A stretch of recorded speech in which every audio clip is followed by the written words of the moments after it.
Hello everyone, Bob here. This morning we're going to talk about Jason Goes to Hell, the final Friday. Now, New Line acquired the rights to the Jason character from Paramount since Jason Takes Manhattan, but they did not acquire the Friday the 13th name.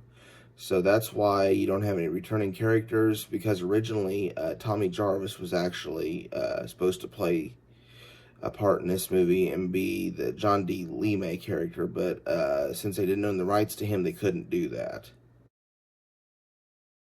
The film was directed by Adam Marcus, and it was his first directorial job. The film itself is quite bizarre. Jason Voorhees himself is only in it as Jason for a short time. I mean, technically, he's in the rest of the movie, but we'll talk about that in the spoiler section. But the hockey mask itself, I guess would be the way to say it, is only in this movie for about maybe 5 minutes. It isn't very long. The performances in this movie all the way around are a lot better than what we get in Jason Takes Manhattan. And speaking of performances, John D. Lee he plays the role of Steven in this film. He was one of the lead actors in the Friday the 13th TV series that, of course, it is unrelated to the Jason Voorhees storyline, but that is kind of a cool little tidbit on its own. There are two versions of this film, and this is the big thing to remember about Jason Goes to Hell. There are two versions of this film. There's an R-rated version, and then there is the uncut version. The uncut version is the one that's more fun to watch because you have all of K&B's effects, and they are very good. The R-rated version, essentially storyline-wise and everything, it's the same, but you don't have quite the same payoff that you do with the uncut version. Unfortunately, the Blu-ray release does not contain the uncut version of the film. To watch the uncut version of the film, you need either the DVD that came out in 2002 or the laserdisc. And the laserdisc is actually my preferred way of watching this film. The R-rated version, I'm giving a 5.5 out of 10. The uncut version, I'm giving a 7 out of 10. While the uncut version is still problematic in terms of plot and everything, the uncut version is a lot of fun to watch because of K&B's great effects. It's gory without being to the point of excessive. And let's face it, the effects are what make this movie fun to watch. Now I want to step over into the spoiler section so we can actually talk a little more about this film.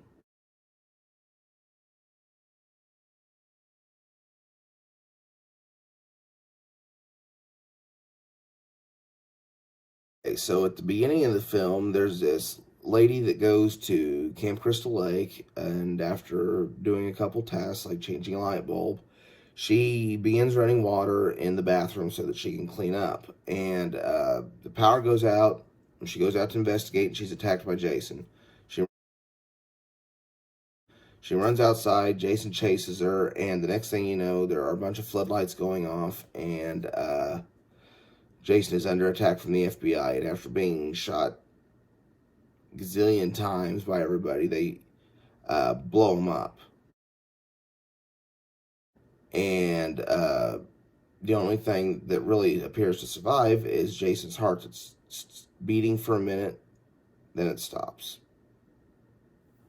Okay, then we flash forward a few days until the body's at a federal coroner's office, and he's going through it, and the heart starts beating again, and I'm assuming the heart like hypnotizes him or controls him, but he actually eats the heart, and the spirit of Jason goes from the heart to the coroner. Whenever he walks in front of a mirror, the reflection he gives off is that of Jason. Fun little fact, Jason, or the Jason coroner, I guess would be the way to put it, kills a couple security guards, one of which is Kane Hodder, who actually plays Jason when he's wearing the hockey mask in parts 7, 8, 9, and 10.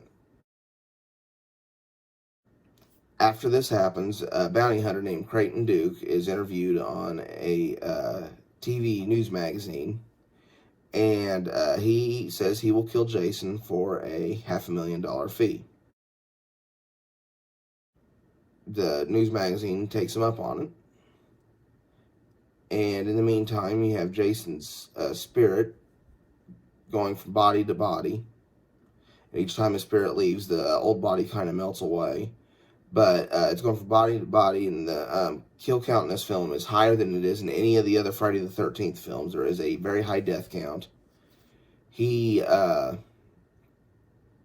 trying, as they reveal later, Jason is trying to reach a family member so he can be reborn into his hockey mask form, because the regular bodies can't hold power of the evil or something like that, I guess. That's the whole stick of this movie. There is a scene where Creighton Duke tells Stephen, the John D. Lee May character, that through a Voorhees was he born, through a Voorhees may he be reborn, and only at the hands of a Voorhees will he die. And you have to stab him with this special dagger. And it comes out, but after some drama involving Stephen and his girlfriend and their baby and all this and all that, they eventually come together and are at the old Voorhees home. Jason confronts them and in one of his bodies, and the guy is decapitated, and the heart comes out and is running around all over the place. And it gets knocked down in the basement where so there's this whole subplot involving the guy that's the host of that news magazine, and he's dating Jason's sister's daughter, which is who John D. Lee May's girlfriend is. And he steals Jason's sister's body from the morgue and puts it in the Voorhees house in a closet, and it falls down into the basement earlier in the movie. And when the heart, which is kind of transformed into this little, I don't know if you want to call it a hell baby or what you want to call it, but it goes in the basement. It's down there with the dead mother. So Jason is reborn as Jason. He's got the hockey mask and everything on right off the bat. A little weird, I know, that it got the hockey mask in it, but suspend your logic. Jason's back. And Stephen tries to protect Jessica, which is Jason's niece. And Jason ends up chasing him and beating him up in this sequence that goes outside of the house. And Jessica goes and grabs that knife, which transforms when she touches it because she's a Voorhees, and she stabs him in the chest. And after some special effects showing some kind of power, mystical energy, I guess, shooting out of Jason's stomach, she kicks it further in, and then these hands come up out of the ground that look very clumsy, but nonetheless, they grab a hold of Jason and pull him down into the dirt. They show there's a scene where Stephen and Jessica are shown walking off into the sunset, and then the wind blows and uncovers Jason's mask. It's all that's left, and then a hand comes up out of the ground that has a knife glove on it. It's Freddy's hand, which cool story. It's Kane Hodder doing this, so he technically has played both Jason and Freddy, but he pulls the mask down, which is supposed to set up the Freddy vs. Jason movie. Okay, favorite part of this movie would be the chase scenes at the beginning or the end. I mean, after watching this whole movie, you got to admit, there are times you miss the hockey mask, and the there's only, like I say, about 5 minutes that Jason's actually Jason in this movie. So yeah, those are my favorite parts. And even though the hands and stuff look kind of clumsy to pull Jason down, I do think that the that whole sequence where he's being sent down into the ground and the hands pulling down and the lights and everything, I do enjoy that sequence. So I guess I'd lump that in there with those chase scenes as part of my favorite parts of this movie. Least favorite part, the coroner eating the heart. I mean, I don't have a problem with Jason's spirit jumping from body to body. It's just the way they do it's just kind of clumsy and not very well executed. And I was never, like I said, I was never a fan of him just picking up the heart and eating it. I thought it was odd. But it is what it is. Another part of this movie I have a problem with is, and I get why they did it. It was to try to be add a little bit of suspense. But there is a part in the Voorhees house when a deputy who's actually been possessed by Jason actually speaks. He tells the sheriff to, unquote, get the hell away from there, Ed. I'm still in, since it's essentially Jason and has been depicted as not speaking and having the same character traits as Jason when he's in the hockey mask for the rest of the film, this one part where he speaks, it just seems way, way, way off kilter. It's very jarring. I don't know. Maybe it's not to anybody else. It's just that is a part of this movie that I have a problem with. He shouldn't. I mean, I get why they do it. They did it for that dramatic moment, but to me, it as weird as it feels, it wasn't really worth that 4 or 5 seconds worth of shock value. But that's just me.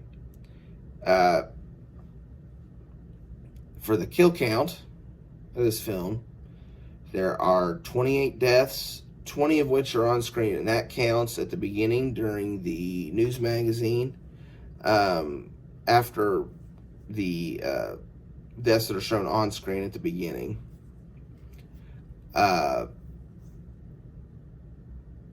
They mentioned that there have been 5 more deaths across the country as that are potentially linked to Jason, that as he makes his way back across the country to the to Crystal Lake. So that brings our running total up to 113 for Jason Voorhees. And there is 1 death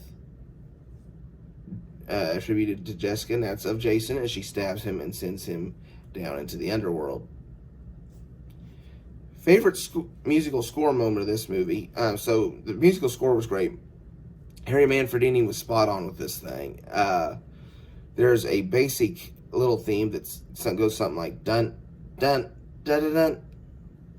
I probably didn't hum that quite right, but everything is built off of that, and that's basically part of the main title is where it's really revealed for the first time. So I guess that segment would be my favorite musical moment, but it everything's built off that, and the whole score for this movie was great. So it's hard for me to pick one thing, especially when everything's just kind of derivative of that one little section of music. But it's great. Manfredini did a great job in his return to the Friday the 13th franchise. That's all I've got for this episode. Thank you so much for watching. If you enjoyed the content of this video, please give it a like. Please consider subscribing to my channel on Facebook. I try to have a new video up daily. Like I've said in my previous videos, I live in rural northwest Missouri. My internet is extremely slow. It takes 4 or 5 hours to upload one of these. I film a bunch of them all at once, and then I do that over a weekend, and then during the week I will set it to upload while I go out and chore or do work, because I am a farmer. So while I'm working outside doing stuff, it's supposed to be uploading. Sometimes it uploads fine. Sometimes there's a glitch because the internet isn't the most stable thing in my neck of the woods. If that happens, that's why there's a little bit of a variance as to what time of day my videos go up. Fingers crossed everything works okay and you get them fairly early in the day. If not, that's why some days it's much later in the day before the videos are up. I apologize for that, but that's why. Follow me on Facebook or Twitter. Just search for Bob the Film Guy. I'll try to put updates on there if there's delays in the videos. Thanks so much for watching, and this is Bob signing off.